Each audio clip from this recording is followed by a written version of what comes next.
नमस्कार, स्वागत अनि अभिवादन छ कार्यक्रम वाह क्या राम्रोमा। म धीरेन्द्र प्रेमर्सी।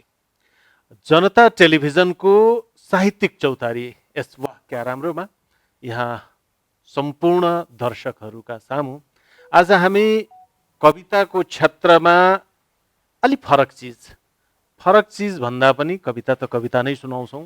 कवितासँग मिसमास गरेर केही महत्त्वपूर्ण लोक साङ्गीतिक कोसेली पनि पस्किनेछौँ, तर एउटा ठाउँ विशेषमा लाँदैछौँ।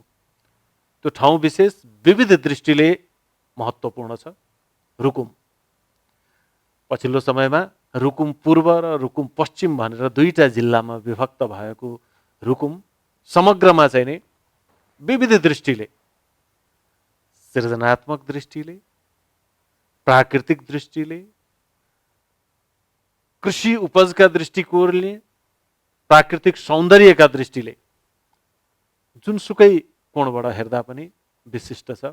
पछिल्लो समयमा एउटा राजनीतिक आन्दोलनको उद्गम स्थल वा त्यो बढेको ठाउँको रूपमा पनि रुकुम चिनियो। तर अहिले हामी रुकुमका सिर्जनाहरू आजको वाह क्या राम्रोमा हेर्नेछौँ, सुन्नेछौँ।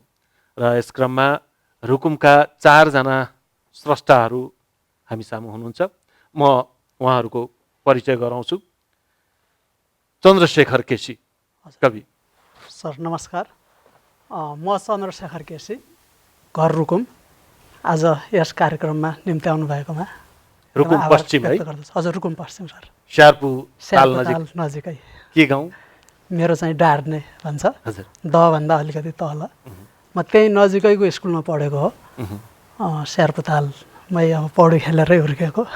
स्यार्पुतालमा पौडी खेलेर हुर्केको। हजुर। अर्का कवि हुनुहुन्छ भूपेन्द्र मल्ल मन।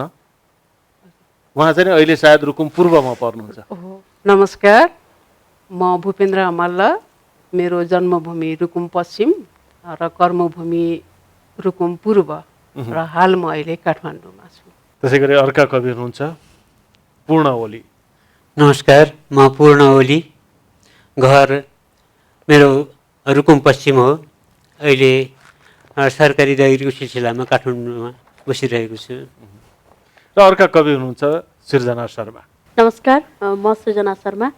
मेरो घर रुकुम मुसिकोटमा पर्छ। अहिले म अध्ययनको सिलसिलामा काठमाडौँमा छु। यस प्रकारले हामीले केही वर्ष अघिसम्म रुकुम भन्दा पुग्ने ठाउँलाई अहिले परिचयको क्रममा पनि सुन्यौँ। रुकुम पूर्व, रुकुम पश्चिम। पूर्णजी कस्तो लाग्छ यो अहिले आफैलाई चाहिँ यो पूर्व र पश्चिम भनेर परिचय दिँदा?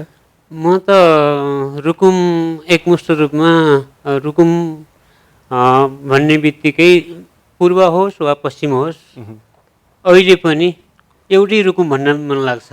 किनभने हाम्रो सबै सामाजिक सम्बन्धहरू छ, आर्थिक सम्बन्धहरू छ।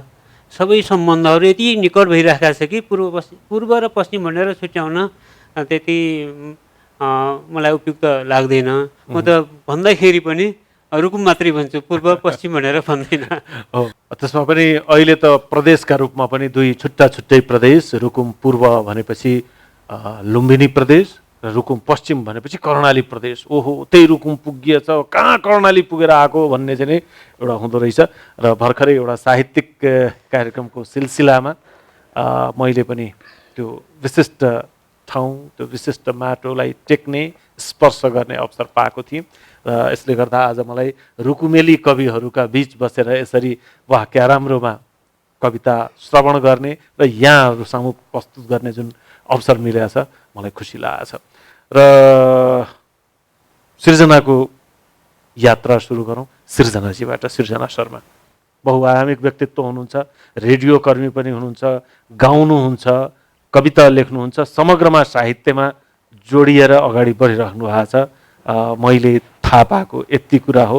अब अहिले चाहिँ तपाईँको कविता सुन्नको लागि म एउटा कविता सुनाउँदैछु। यो कविता शार्दुल विकृति छन्दमा रचना गरिएको कविता हो। कविताको शीर्षक छ भो फर्क प्यारा घर।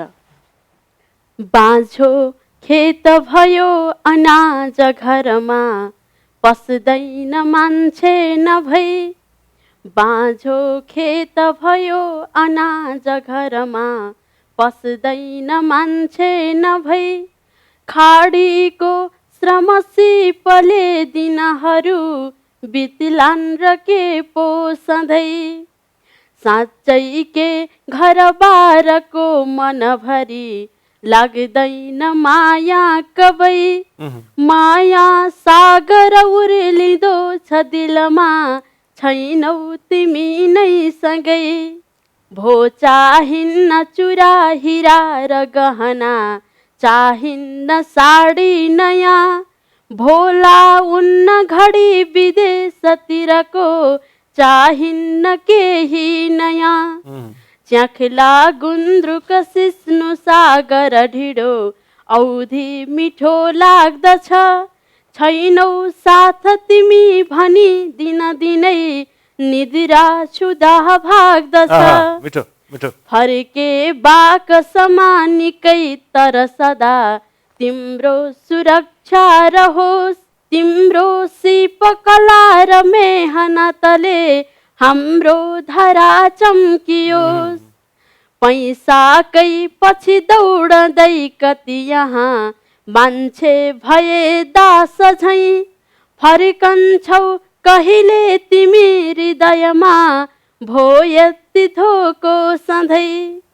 हे प्यारा सुख मिल्छ साथ रहँदा, जाँदै नजाऊ पर, पैसाले भन जिन्दगी भर खुसी को नै भएको छ र। बारी खेत खनी मकै र गहुँ के रोपेर चल्दैन र, बारी खेत खनी मकै र गहुँ के रोपेर चल्दैन र। होला प्रेम पी खुसी मनभरि, भो फर्क प्यारा घर, होला प्रेम पी खुसी मनभरि, भो फर्क प्यारा घर। धन्यवाद। भोला प्रेम पी मन खुसी मनभरि, खुसी मनभरि, भो फर्क प्यारा भो घर। फर्क प्यारा घर। वाह, वास्तवमा खुसी जीवन त प्रेममै छ, तर हामी एउटा मृग तृष्णामा दौडिरहेछौँ। सुन्दर सुन्दर यस्तो सजीव चित्रण, अझ तपाईँको आवाजले, सृजनाजीको आवाजले त्यसलाई झनै श्रुति मधुर पनि बनायो, शब्दहरू भावहरू त्यसलाई अझ ओजिलो बनायो भन्ने मलाई लाग्छ। धेरै धेरै धन्यवाद। अब अर्का युवा कवि चन्द्रशेखर केसी। यो अलि ढिला सूचना पाएकोले मैले चाहिँ मेरो पुरानो एउटा रचना छ, म यो कविता चाहिँ सुनाउने अनुमति चाहन्छु। कविताको शीर्षक छ क्यामोफ्लेज। साँचेर अपरिमित जिजीविसा, मानव श्रापित कैदी हो मुटु। साँचेर अपरिमित जिजीविसा, मानव श्रापित कैदी हो मुटु, करङको पिजडाभित्र हिक्क हिक्क रोइरहन्छ। कैदी मुटुले असरल्ल छोडेका सुन्दर सम्बन्धका मौन बन्धनहरू बोकेर जब डुल्छ रगत कोष कोष, ठेगाना भेटाउन नसकेको मूर्छित चेहरा गुलाफ होइन रक्तिम पलास भनेर फुलिरहन्छ। क्यामोफ्लेजी कष्टहरूको इन्द्रजालमा दिग्भ्रमित दुनियाँ, क्यामोफ्लेजी कष्टहरूको इन्द्रजालमा दिग्भ्रमित दुनियाँ, हल्लाएर लङ्गुर भित्ते पेन्डुलम झैँ जीवन र मरणको दोसाँधमा लुकामारी खेलिरहन्छ। बैंस फक्रिएको भरम छरेर बैंसालु सिकारी खेल खेलिरहन्छ। धन्यवाद। राम्रो, सुन्दर, गजब बिम्बात्मक कविता। अब भूपेन्द्र मल्ल म्याडमको कविता सुनौँ। अहिले अहिले पनि ग्रहणले च्याप्दैछ देशलाई, ग्रहण झन् खग्रास बन्दैछ। धर्म संस्कार र संस्कृतिभित्र पापाचारी र दुराचारीको जगजगी छ। शिक्षा स्वास्थ्य उद्योग व्यवसाय सर्वत्र उधुम र उत्पात मचाए। हत्या हिंसा बेरोजगारी बढाए, युवा जति पलायन बनाए। विकास निर्माण खाँदै आए, यत्रो विधि कानुनलाई चुइङ्गम बनाए। विकास निर्माण खाँदै आए, कानुनलाई चुइङ्गम बनाए। यत्रो विधि अनीति हुँदा पनि खामोश छौँ हामी, चुपचाप छौँ हामी। यत्रो विधि अनीति हुँदा पनि खामोश छौँ हामी, चुपचाप छौँ। यत्रो विघ्न कुकर्म हुँदा पनि हामी विरोध बोल्दैनौँ, विद्रोह गर्दैनौँ। होइन, यो मौनता कहिलेसम्म, यो निरीहता कहिलेसम्म, यो लाचारी कतिन्जेल, यो अकर्मण्यता कहिलेसम्म, कहाँसम्म? ग्रहण भगाउने बेला भएन र? उहिलेका मान्छेहरूले जस्तै गाउँ गाउँबाट, बस्ती बस्तीबाट बाजागाजा घन्काउँदै, धरती आकाश थर्काउँदै सबैले भन्नुपर्ने होइन र? धन्यवाद।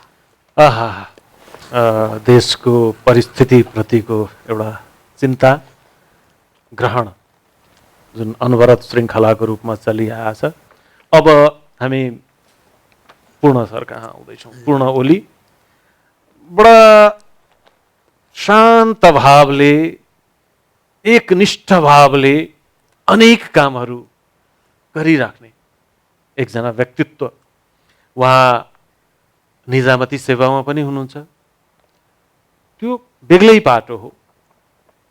सृजनाका क्षेत्रमा कथा, कविता, नाटक, फिल्म निर्माण, डकुमेन्ट्रीहरू र आफ्नो क्षेत्रको जुन सांस्कृतिक वैशिष्ट्यहरू छन् तिनलाई उजिल्याउने अभियानमा पनि निरन्तर सक्रिय व्यक्तित्व पूर्ण ओली। आज कविको रूपमा पहिला एउटा कविता सुनौ पहिला पूर्णजी। हजुर, खास गरिकन म कविता भन्दा पनि पहिले कविताहरू धेरै लेख्ने गर्थेँ। कविता सम्बन्धमा जति बुझ्दै गएँ त्यति गाह्रो फिलिङ हुँदै गयो मलाई। कवितामा खाँदिएर बस्नुपर्ने हुन्छ, विचारहरूलाई खाँदिएर प्रस्तुत गर्नुपर्ने हुन्छ। तर कथा संस्मरणहरूमा अलिकति खेल्न पाइने भावनाले शब्दिक रूपमा होस् वा त्यसको आलङ्कारिक रूपमा होस्, आर्थिक रूपमा होस्, खेल्न पाइने भावनाले मैले पछिल्लो समयमा संस्मरण र कथाहरू बढी केन्द्रित हुनुहुन्छ। लेखिरहेको छु। तैपनि पहिले लेखेको कविताहरूमध्ये म एउटा कविता सुनाउन गइरहेको छु। फुलसरा बाहिर सरेपछि। फुलसरा बाहिर सरेको सुईको पाहुना साथ भुलमान पनि बाहिर सर्यो। यो परापूर्व सराईको सो अवसर छोप्दै गुरवीर सर एक सेर धान बोकेर भित्र सर्यो। लुटबहादुर सर कालो नुनको ठेली बोकेर भित्र सर्यो। झुटराम सर बिउरुको झाङबाट झिट्टी झाम्टा बोकेर भित्र सर्यो। बुट विक्रम मिठाईका गोली बोकेर भित्र सर्यो। गजब गजब। ऊ झन्झन बाहिर सरी, सहरहरू झन्झन भित्र सरे। समयको अन्तरालमा भित्र र बाहिरको निकै अन्तराल पारेर सहरहरूले सङ्कटकालीन बैठकका समाहन गरे। गोली बाहिरतिर फर्काउँदै तेल घसाघस गरे। धान भुटकुट पारे, नुन चाटचुट पारे। झिटी झाम्टा आफ्ना सन्तान दर सन्तानको नाममा सारे। भित्र भुत्रो बाँकी नरहेपछि उसको नाममा सहरहरूले सार गर्भित संयुक्त वक्तव्य प्रसार गरे। हाम्रो प्रयास बेसहारा फुलसरा र भुलमानलाई एकसाथ भित्र सर्ने वातावरण तुल्याउन गरिएको संरक्षण साबित हुन पुगेको छ। त्यसपछि पनि न फुलसरा बाहिर सर्न छोडी न भुलमान बाहिर सर्न छोड्यो, न त सहरहरू नै न्यू नजिकी भित्र सर्न छोडे। धन्यवाद। शानदार शानदार। नामहरूकै संयोजन जुन किसिमले गरिएको छ मलाई लाग्छ पर्याप्त, त्यसले नै एउटा दृश्य चित्र चाहिँ नै तयार पार्दछ। बाँकी कुरा त कवितामा छन् नै। यो विशिष्ट पन। अब एक चरण हामीले कविता सुन्यौँ। रुकुम भनेको ठाडी भाकाको पनि बडा उर्वर थलो। लमजुङतिरबाटै बढ्दै गएपछि बागलुङमा अझ त्यो फस्टाउँछ। रुकुमसम्म पनि त्यत्तिकै झाङ्गिएको छ। त्यो चाहिँ मैले रुकुम पुगेपछि थाहा पाएँ। र सिर्जनाजी त गायनमा हुनुहुन्छ नै। पूर्णजीको पनि मैले यसो सुनेको छु। हाम्रो चन्द्रशेखरजीको चाहिँ थाहा भएन मलाई कतिको छ ठाडी भाकामा। र भूपेन्द्र म्याडमले पनि चाहिँ नै गाउने गर्नुहुन्थ्यो अरे भन्ने मैले जानकारी पाएको छु। लौ न एउटा टुक्का चाहिँ नि ठाडी भाकाको एक चरण जाओस् न, रुकुमको वैशिष्ट्य है। तपाईँ यो सम्झिनुहुन्छ कुनै? यो हाम्रो चाहिँ ठाडी भाका भन्छ। हाम्रो यो ठाडी भाका पनि 2-3 किसिमको छ। मैले त्यो लय ठ्याक्कै म टिप्न सक्दिनँ, सुनेको हो मैले। म आफूले त्यस्तो गाउने प्र्याक्टिस अलि अभ्यास भएन हामीमा। त्यो पुस्तान्तरको एउटा समस्या पनि हो। हजुर जस्तो हाम्रो आमाहरू, हजुरआमाहरूले ठाडी भाका छैन उहाँहरूले गाउने एक किसिमको हुन्थ्यो, बुवाहरूले गाउने अर्कै हुन्छ। अनि त्यसभित्र पनि सुनमाइना भन्ने एउटा हुन्छ, ठाडी भाकाभित्र पनि अर्को चाहिँ हाई हाई होइन। यस्तो चाहिँ यसरी यो गाउने गरिन्छ त्यतातिर। पुस्तान्तरणको अभाव त भन्नुभयो, तै पनि कुनै सम्झिराख्नुहुन्छ यतिखेर? सम्झिनु भएको छ? जस्तो यसरी आउँछ, म यसको एउटा टुक्का मात्रै भन्छु। सात सल्ले सल्लेरीभित्र तिरी सल्लो तिरी, उही दिन आउँछ उही बार आउँछ जोबन हान्न फिरी होइन। यो बडा मार्मिक छ। यो हाम्रोतिर धेरैले गाउने मेलापात होइन, पर्वहरूमा। दिन उही हो, बार पनि उही हो, तर जोबन फेरि फर्केर आउँदैन। यस्तो एउटा थोरै त्यो 2 लाइनको जम्मा त्यो टुक्काभित्र एउटा जीवन दर्शन छ। यसलाई गाउन सकिन्छ सृजनाजी? उही दिन आउँछ उही बार आउँछ जोबान आन्न फेरि, उही दिन आउँछ उही बार आउँछ जोबान आउन फेरि, जोबान आउन फेरि नानै। गजब। अब भूपेन्द्र मल्लजीको सुनौ। बाखरीको रोजी घाँस पलै गयो प्याउले, बाखरीको गोजी घाँस पलै गयो प्याउले, मान्छे मध्येमा बैरागी चरी मध्ये न्याउले, मान्छे मध्येमा बैरागी। धेरै धेरै धन्यवाद। अब यो ठाडी भाकाको पनि गजब सङ्कलनकर्ता होइन, यथेष्ट सङ्कलन उहाँसँग छ, पूर्ण ओलीजी। ठाडी भाका हाम्रो देउडासँग मिल्ने गर्छ। देउडा र ठाडो भाका जहाँ मिसियो त्यहाँ ठाडी भाका भयो झन्। देउडा लय उही हो, एउटै हो, खालि देउडामा नाच्ने गरिन्छ। नाच्ने भयो भने डेढ पाउ सरेर नाच्ने भएको हुनाले त्यसलाई देउडा भनियो। तर त्यसलाई वनपाखामा गाउँमा गाउँदाखेरि त्यसैलाई ठाडी भाका भनिन्छ। लमजुङसम्म आएर त्यसलाई ठाडो भाका भन्न थालियो र पश्चिमतिर सबै झन्डै 25वटा जिल्लामा ठाडी भाका नै भन्ने गरिन्छ। 25वटा जिल्ला भन्नाले कुन कुन पर्दो रहेछ त? 25? पहिले 4वटा जिल्ला पहिलेको संरचना अनुसार, जस्तो महाकालीका भए 4 जिल्लाहरू भए, त्यता पनि ठाडी भाका छन्? हो, ठाडी भाका नै छ त्यता प्रचलित पनि। छ।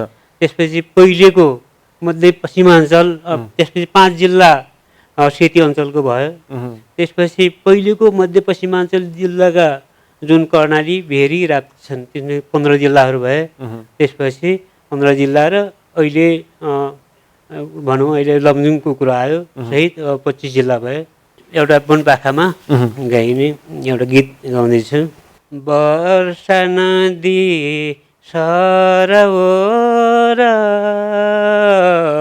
हिउँद नदी सुइजा, वर्षा नदी सरओर हिउँद नदी सुइजा, जिउ नजा जोबन नजा, यस्तै मलाई पुइजा, यस्तै मलाई पुइजा नानै, यस्तै मलाई पुइजा। यो के हो ठ्याक्कै भनेको? यस्तै मलाई पुगोस् भन्ने त एउटा यो बुझियो झन्डै। हाम्रो यो ठाडी भाकामा पहिलोलाई हामी ठेलो भन्ने चलन हुन्छ। जस्तो रुखको फेदलाई ठेलो भनिन्छ, त्यसरी ठेलो र पछिल्लो लहरमा आउनेलाई टुप्पो, केही प्रसङ्ग हुन्छ। जस्तो पहिले ठेलोले के गर्छ भनेपछि वातावरण सिर्जना गर्छ, त्यसको भावको सिर्जना गर्छ।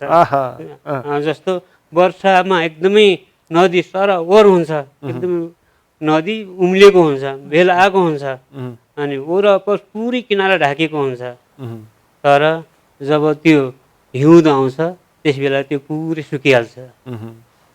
अनि जीवनको अवस्था पनि त्यस्तै छ। एकातिर एक कहिले भरिपूर्ण पनि हुन्छ, कहिले सुख हुन्छ, कहिले दुःख हुन्छ, कहिले त्यो एकदम उजाड हुन जान्छ। त्यस्तो हुँदाहुँदै पनि मेरो निम्ति यो जीव पनि नजाओस्, वा भन्न खोजेको मृत्यु नहोस्, वा जोवन पनि नजाओस्, यस्तै जोवन भइरहेको सधैँ तन्नेरी भइराखौँ, यस्तै सधैँ मलाई यस्तै पुगिरहोस्। सुख दुःख जे भए तापनि मलाई भने यो जुन सुखको अवस्था छ, सुखानुभूतिको अवस्था छ, यो रहिरहोस्। यस्तै रहिरहोस् भन्न खोजेको छ यो गीतबाट। एकदम गहिरो अर्थ। अब सिर्जनाजी कुनै ठाडी भाका तपाईँलाई पनि कागजै हेर्नुपर्छ? होइन, त्यस्तो त नपर्ला सर, तर पनि कति फरक तपाईँको र उहाँको घर चाहिँ नि तिरको भन्नुभयो?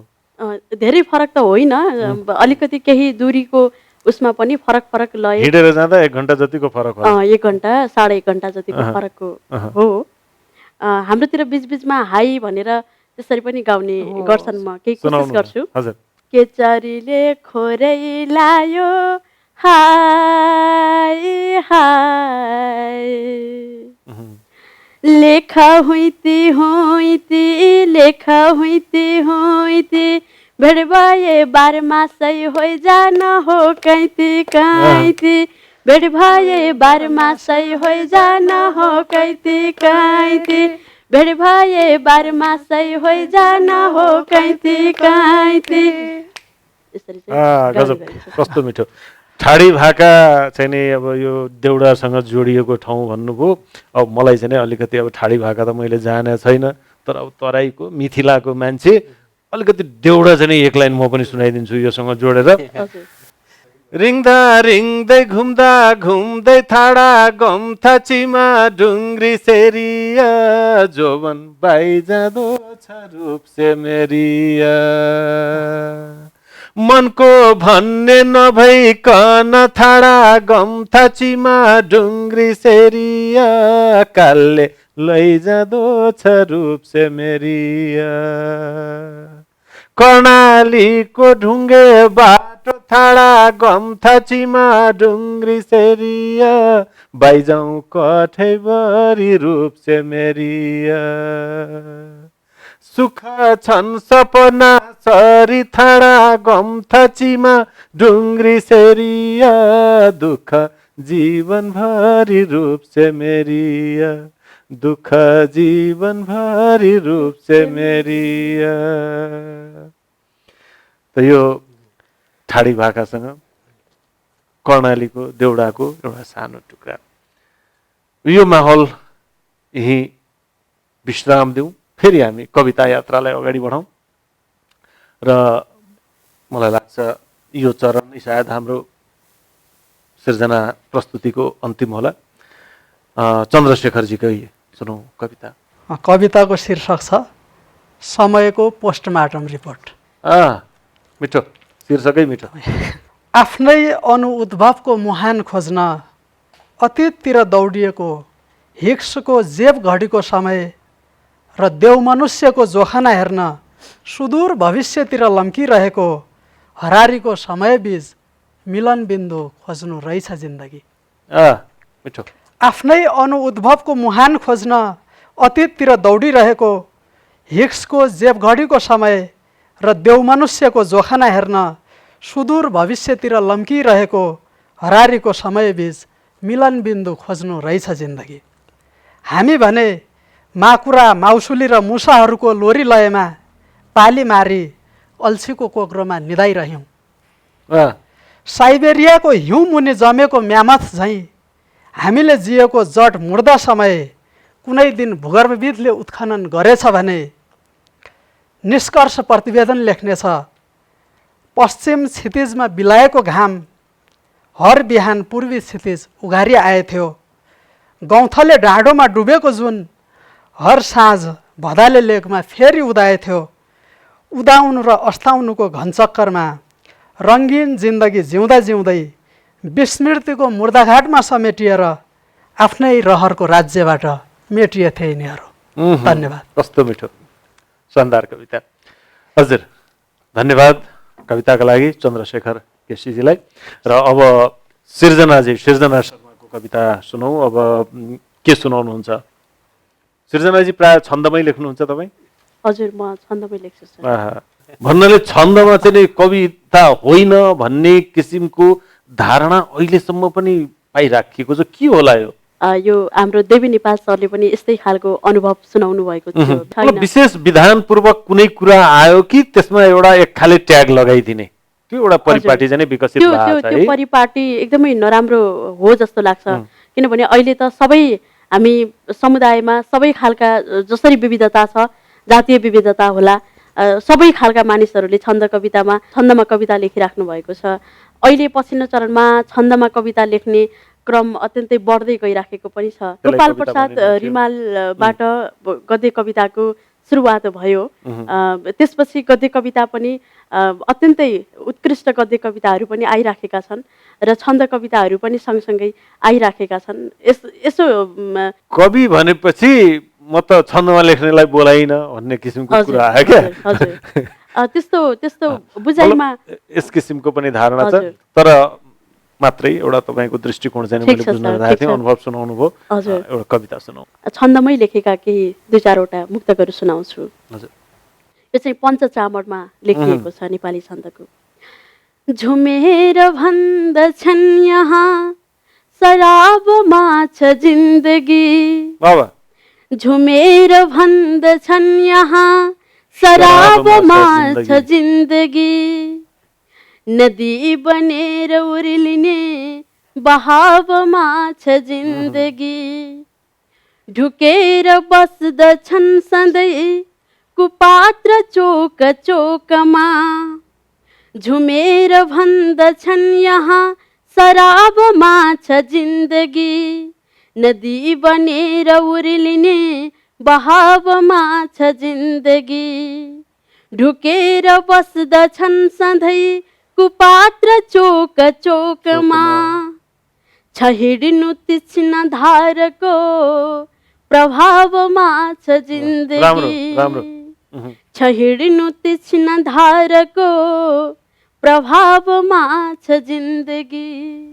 एक दुईवटाहरू थपौँ सर? थपौँ। देश जसरी अहिले जन्जिर अवस्थामा छ त्यसैलाई मध्यनजर गरेर लेख्न कोसिस गरेको हो। यो चाहिँ भुजङ्ग प्रियात्मा छ।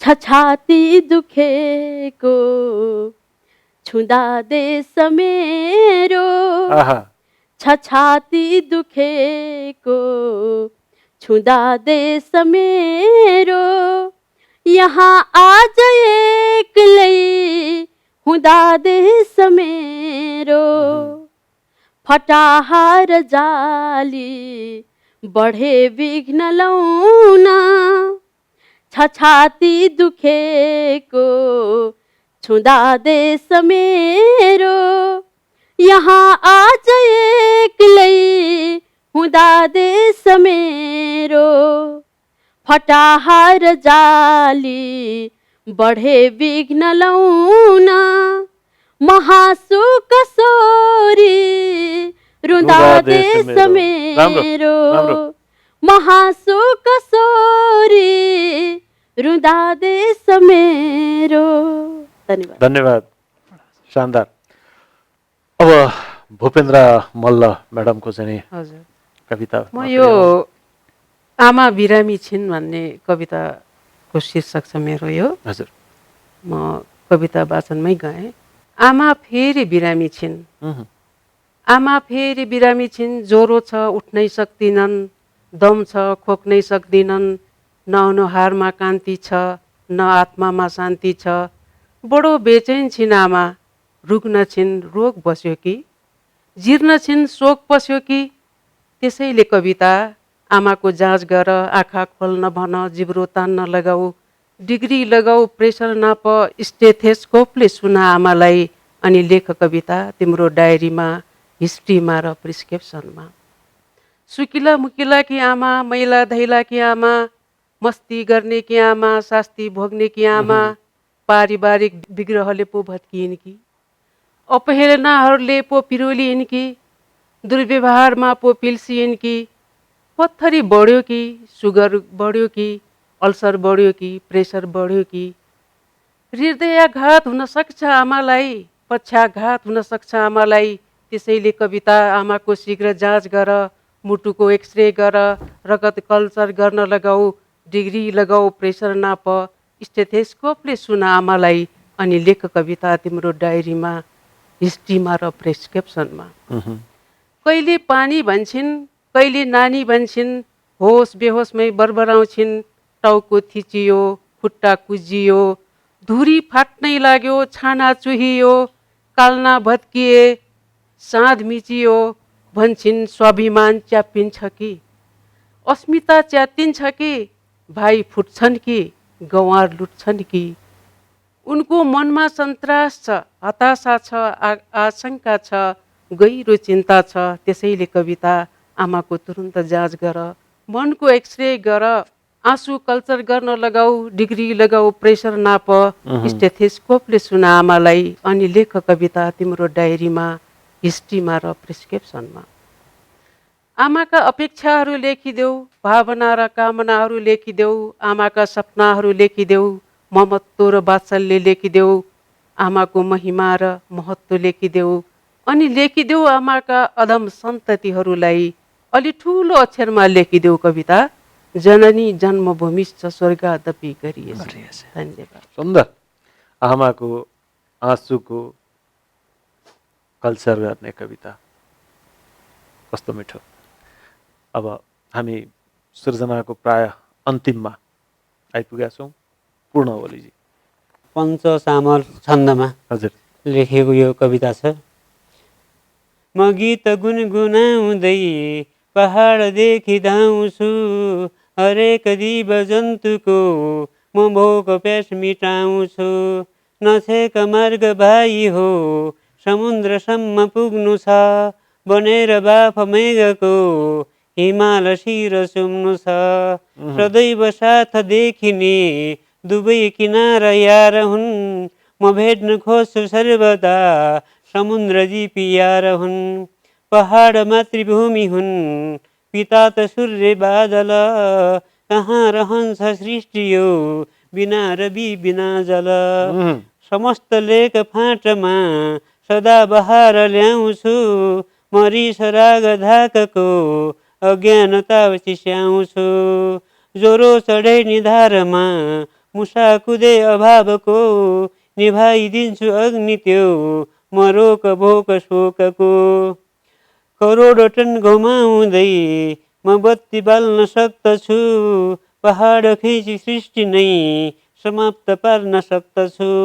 महापञ्चभूतको तिनै महत्त्व बुझ्दछन्, गरेर देवतुल्य जो चढाइदिल पुज्दछन्। गरेर देवतुल्य जो चढाइदिल पुज्दछन्। धन्यवाद। ल, छन्दमा पनि त्यही किसिमले हात चलाउनु हुँदो रहेछ पूर्णजी। हामीले चारजना कविहरूका चार प्रकृतिका कविताहरू सुन्यौँ र रुकुममा केन्द्रित छौँ हामी। रुकुम पूर्व पश्चिम। एउटा मलाई जिज्ञासा चाहिँ जाँदा जाँदै एकदम छोटोमा भन्नु होला यहाँहरूले, रुकुम मैले पनि हेर्ने अवसर पाएँ, स्पर्श गर्ने अवसर पाएँ। प्राकृतिक रूपले एकदम हराभरा, होइन, खेतीपाती भन्ने हो भने सबै किसिमको हुने, उत्पादन त्यत्तिकै राम्रो, यो सृजनशीलता पनि त्यस्तै, मान्छे पनि उज्यालै देखिन्छन्, होइन। त्यस्तो ठाउँमा माओवादी जनयुद्ध जुन चाहिँ नि के भनियो भने वास्तवमा अभाव, व्यथिति, विकृति, विसङ्गतिको विरुद्धमा एउटा अभियान थियो भनेर भनियो। त्यसको त्यो मूल फक्रने भूमि त्यो कसरी बन्यो होला? त्यहाँ एउटा कर्णाली प्रदेशको नजिकको क्षेत्र भएको कारणले गर्दाखेरि अलिकति त्यहाँ शोषण, दमन, अत्याचार अलिकति बढी नै त्यहाँ भएको हुनुपर्छ। त्यहाँ जुन कुरा प्रत्यक्ष रूपमा बाहिर देखिएन। तपाईँहरूले त प्राय त्यो माओवादी जनयुद्ध हुर्किँदै गर्दा हजुर तपाईँहरू त त्यहाँ हुनुहुन्थ्यो होला, त्यो देख्नु भएको थियो होला नि त। हामी त्यहीँ थियौँ। त्यस बेला म एउटा शिक्षकको रूपमा मैले पढाइरहेको थिएँ। हजुर तर त्यहाँको कुशासन नै मलाई त लाग्छ त्यहाँको एउटा कुशासन हो। अर्कोतिर के भयो भनेपछि अलिकति उनीहरूलाई जो त्यहाँ विरोधको आगो सल्काइरहेका थिए तिनीहरूलाई केन्द्रीकृत नगरेर अरू सोझा साझा जनताहरूलाई त्यहाँ तर्साउने काम भयो। तर्साएपछि उनीहरू पनि भाग्न थाले। भन्नाले आन्दोलनको नाउँमा त्यहीका जनतालाई तर्साइएको थियो त्यही बेला। त्यहीँकै जनताहरू अरू तर्साइयो। जो मुख्य त्यहाँका राजनीतिक व्यक्तित्वहरू थिए तिनीहरू त लुकी रहे, तर सर्वसाधारणहरूलाई तर्साउने। अब गाउँ घरमा विभिन्न प्रकारका अब त्यहाँ पनि हुन्छ नि पहिलेदेखिको पुरातन समयदेखि शोषण पनि थियो, अलिकति तर्साउने कुरा पनि थियो। तसर्थ तिनीहरूले त्यसको अरूले नजायज फाइदा लिए। आकर्षणको थ्योरीबाट पनि अर्को विकर्षणको थ्योरीबाट पनि दुईटैले काम गर्यो। भूपेन्द्र मल्लज्यूको के छ यसप्रति? 46-47 पछि हजुर परिवर्तन पछि एक प्रकारले एउटा राजनीति नबुझिराखेको अवस्था, जनताको अवस्था चाहिँ त्यस्तो थियो। र आफ्ना अधिकारहरू के हुन्, हामीले पाउनुपर्ने अधिकार के हो भन्नेसम्म पनि थाहा नभइरहेको अवस्थाको बेलामा त्यो अवस्थामा जब 46-47 पछिको अब त्यो जो परिवर्तन आयो त्यसले एक प्रकारको उभार त ल्याएकै हो। र त्यो जस्तो त्यतिखेर तुरुन्तै अब संसदीय उसको निर्वाचनको बेलामा हामी गाउँ गाउँमा टोल टोलमा जनसङ्गठनहरू गठन गर्दै एउटा सांस्कृतिक टिम लिएर म स्वयं पनि त्यसको नेतृत्व गर्दै गएको हो। र हामीले जनताहरूलाई जनजागरणको हिसाबले जनजागृतिको हिसाबले भन्नाले सचेतनामूलक यो व्यवस्था भनेको अब यस्तो आउँदैछ र खै कहाँ आयो प्रजातन्त्र गरिब जनतालाई भन्ने एउटा गीत हामीले गाउँदै पनि हिँडिराखेका थियौँ। र त्यस्तै त्यस्तै तमाम गीतहरू थिए जसले जो सुनेपछि जनताहरूलाई चाहिँ साँच्चै आँखा खुल्ने गर्थ्यो उनीहरूको। र त्यसरी हामीले जनताहरूलाई एकाबद्ध गर्दै सङ्गठनहरू निर्माण गर्दै टोल टोलमा गाउँ गाउँमा त्यसरी हिँड्दै पनि मेरो खास कहाँ थियो भने यो एउटा कुरा आयो जसरी भयो। अब हाम्रो चन्द्रशेखरजी त सानै हुनुहुन्थ्यो होला त्यो माओवादी जनयुद्ध हुँदै गर्दा, त्यसले किन अनुकूल वातावरण पायो रुकुममा? हाम्रो सरकार छ भन्नेसम्म अनुभव नराखेका ठाउँमा र एक्कासी त्यस्तो हुँदाखेरि के हो भने एक दुईवटा फाटो भनौँले त्यहाँ जस्तो एउटा भेगमा एकजना अलिकति जान्ने मान्ने मान्छे थियो होइन, त्यो त्यहाँको मतलब मुखियागिरी भनौँ न, त्यस्तो मान्छे अब उसले भित्रभित्र त्यहाँका सबैलाई यति शोषण थियो कि सबै उसको घरको बाली नाली भित्राइसकेपछि मात्रै गाउँले आफूहरूले गर्न पाउने। अब उसले के अब वर्ष दिनभरि खान पुग्थेन, अब त्यहीँबाट ल्याएर खायो, आफूले उब्जाएको पनि फेरि त्यसैलाई तिर्नु पर्यो र कामकाज उसकैमा गर्नुपर्ने। त्यो चरेसहरूको व्यापार गर्दो रहेछ उसले भित्रै र पछि अब अलिकति यो आइसकेपछि मान्छेले विद्रोह गरे। विद्रोह गर्दै जाँदाखेरि विद्रोह गरे। त्यसपछि अब यसले चाहिँ यस्तो धन्दा गर्छ, यसको घरमा हात हतियार छ, यसले हामीलाई गाउँले गर्छ, अब यसको विरुद्धमा गर्नुपर्छ भनेर अलिकति गाउँलेहरू सचेत भएर विरोध गर्ने भन्दा पनि उनीहरूले के गरे भने यसले चाहिँ त्यो अवैध हात हतियार राखेको छ, यसले चरेसको व्यापार गर्छ भनेर उजुरी गरेको बेलामा उसलाई पकडाएर ल्याएर आधा बाटोमा आउने बेलामा ठ्याक्क मुद्दा उल्टेर त्यहाँको 60-65 जना युवाहरूलाई मुद्दा लगाइयो उल्टो। प्रत्येक घटना विशेषमा गइराख्नु परेन, त्यो परिपाटीमा मात्रै जाने हो। के छ चन्द्रशेखरजी, तपाईँले केही सुन्नु भएको छ? देख्नु पाउनु भएन क्या एकदम छोटोमा? त्यो म त चाहिँ त्यो सुरुवात भइसकेपछि जन्मेको मान्छे। हजुर त्यही त।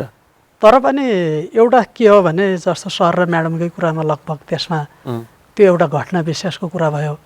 तर यो रुकुममा चाहिँ कम्युनिस्ट आन्दोलन विशेष गरी माओवादी जो युद्धको चाहिँ एउटा त्यसले अनुकूल वातावरण पाउनको लागि सबैभन्दा महत्त्वपूर्ण कुरा चाहिँ त्यति बेलाको त्यहाँका शैक्षिक केन्द्रहरू विद्यालयहरू होइन, त्यहाँ पढाउन जाने प्राय चाहिँ शिक्षकहरू चाहिँ प्युठानतिर दाङतिरबाट जाने मैले यो सुने भनेपछि होइन। उहाँहरू चाहिँ प्राय धेरै जसो त्यो एउटा वामपन्थी रुझान थियो उहाँहरूको कहीँ न कहीँ। अनि उहाँहरू गइसकेपछि त्यही किसिमको चेतना लिएर जानुभयो। जस्तो अरू देशहरूले त धेरै पहिला होइन अब विभिन्न किसिमको विज्ञान र ज्ञान विज्ञानको क्षेत्रमा अर्कै उचाइ हासिल गरिसकेका थिए। तर हाम्रो यथार्थ के हो भने अहिले पनि हामी या त पहिलो पुस्ता छौँ स्कुल जाने या दोस्रो पुस्ता छौँ, त्योभन्दा बढी छैन। त्यसकारण त्यो जो पुस्ता थियो स्कुल जाने एउटा पायोनियर पर्सनको रूपमा उनीहरू नै एक किसिमले काँचो माटो जस्तै भयो नि भने त्यहाँ यदि कुनै कङ्ग्रेसको अथवा चाहिँ मूर्ति बनाउन सजिलो भयो, अर्को किसिमको रुझान भएको अर्कै विचारको लोकतान्त्रिक विचार त्यो रुझान लिएको मान्छे जान्थ्यो भने त्यहाँ सायद काङ्ग्रेस नै हुन सक्ने स्थिति हुन्थ्यो होला। यसरी हेर्दाखेरि मलाई के लाग्छ भने एउटा समाजशास्त्रीय पाटो छ, त्यसरी त्यो एउटा शिक्षकहरूको पनि प्रभाव भयो जस्तो लाग्छ। सृजनाजी, म तिनैजनाको कुरामा समर्थन जनाउँदै त्यति बेला चन्द्रशेखरजी हामी चाहिँ भर्खरै जन्मिएको पिरियड थियो होला।